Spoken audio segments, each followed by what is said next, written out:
The book of Matthew, chapter 26. When Jesus had finished saying all these things, he said to his disciples, "As you know, Passover begins in 2 days, and the Son of Man will be handed over to be crucified." At that same time, the leading priests and elders were meeting at the residence of Caiaphas, the high priest, plotting how to capture Jesus secretly and kill him, but not during the Passover celebration. They agreed, or the people may riot. Meanwhile, Jesus was in Bethany at the home of Simon, a man who had previously had leprosy. While he was eating, a woman came in with a beautiful alabaster jar of expensive perfume and poured it over his head. The disciples were indignant when they saw this. "What a waste," they said. "It could have been sold for a high price and the money given to the poor." But Jesus, aware of this, replied, "Why criticize this woman for doing such a good thing to me? You will always have the poor among you, but you will not always have me.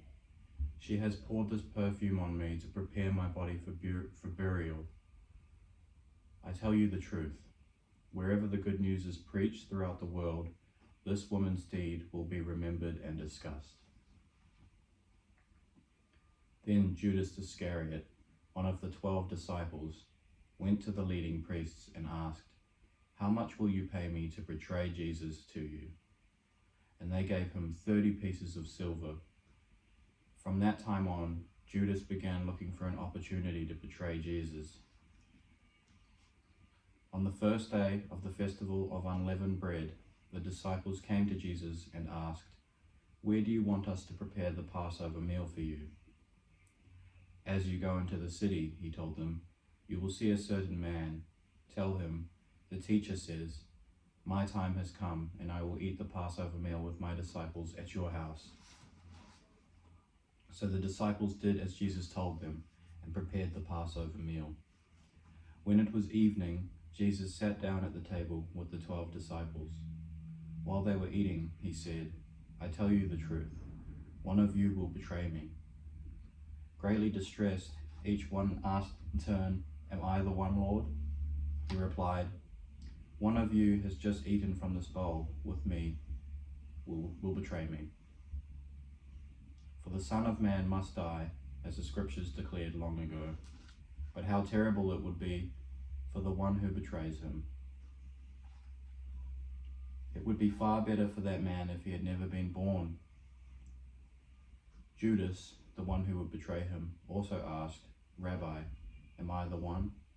And Jesus told him, "You have said it." As they were eating, Jesus took some bread and blessed it. Then he broke it in pieces and gave it to the disciples, saying, "Take this and eat it, for this is my body." And he took a cup of wine and gave thanks to God for it. He gave it to them and said, "Each of you drink from it, for this is my blood, which confirms the covenant between God and his people. It is poured out as a sacrifice to forgive the sins of many. Mark my words, I will not drink wine again until the day I drink it new with you in my Father's kingdom." Then they sang a hymn and went out to the Mount of Olives. On the way, Jesus told them, "Tonight all of you will desert me, for the Scriptures say, God will strike the shepherd, and the sheep of the flock will be scattered. But after I have been raised from the dead, I will go ahead of you to Galilee and meet you there." Peter declared, "Even if everyone else deserts you, I will never desert you." Jesus replied, "I tell you the truth, Peter. This very night, before the rooster crows, you will deny 3 times that you even know me." "No," Peter insisted. "Even if I have to die with you, I will never deny you." And all the other disciples vowed the same. Then Jesus went with them to the olive grove called Gethsemane, and he said, "Sit here while I go over there to pray." He took Peter and Zebedee's 2 sons, James and John, and he became anguished and distressed. He told them, "My soul is crushed with grief to the point of death. Stay here and keep watch with me." He went on a little farther and bowed with his face to the ground, praying, "My Father, if it is possible, let this cup of suffering be taken away from me. Yet I want your will to be done, not mine." Then he returned to the disciples and found them asleep. He said to Peter, "Couldn't you watch me even 1 hour? Keep watch and pray, so that you will not give in to temptation. For the spirit is willing, but the body is weak."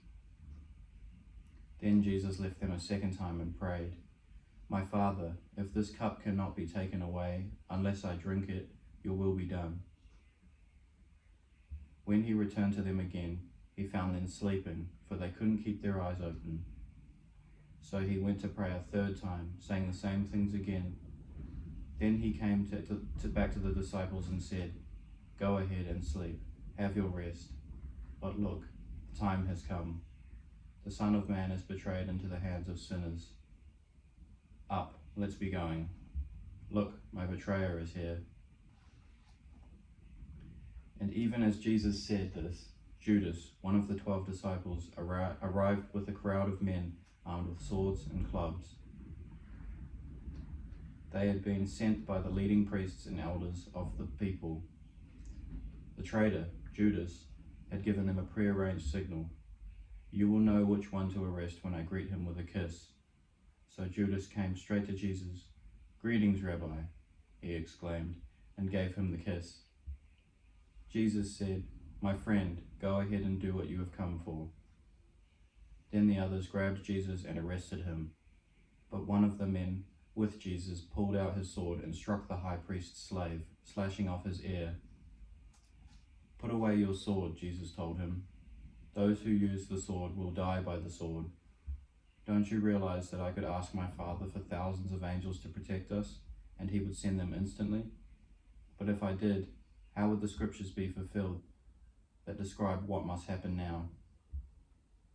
Then Jesus said to the crowd, "Am I some dangerous revolutionary that you come with swords and clubs to arrest me? Why didn't you arrest me in the temple? I was there teaching every day. But this is all happening to fulfill the words of the prophets as recorded in the scriptures." At that point, all the disciples deserted him and fled. Then the people who had arrested Jesus led him to the home of Caiaphas, the high priest, where the teachers of religious law and elders had gathered. Meanwhile, Peter followed him at a distance and came to the high priest's courtyard. He went in and sat with the guards and waited to see how it would all end. Inside, the leading priests and the entire high council were trying to find witnesses who would lie about Jesus so they could put him to death.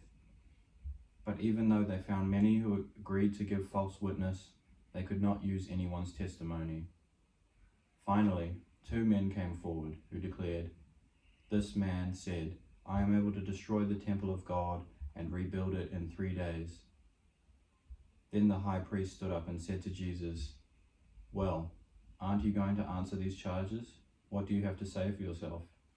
But Jesus remained silent. Then the high priest said to him, "I demand in the name of the living God, tell us if you are the Messiah, the Son of God." Jesus replied, "You have said it, and in the future you will see the Son of Man seated in the place of power at God's right hand, and coming on the clouds of heaven."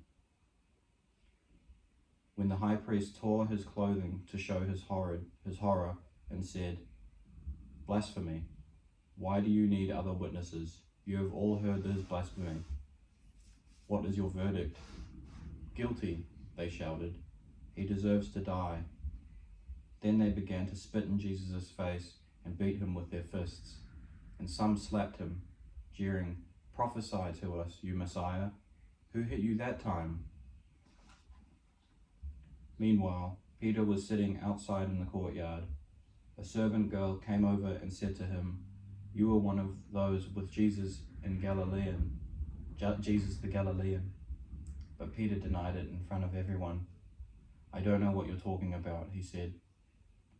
Later, out by the gate, another servant girl noticed him and said to those standing around, This man was with Jesus of Nazareth." Again, Peter denied it, this time with an oath. "I don't even know the man," he said.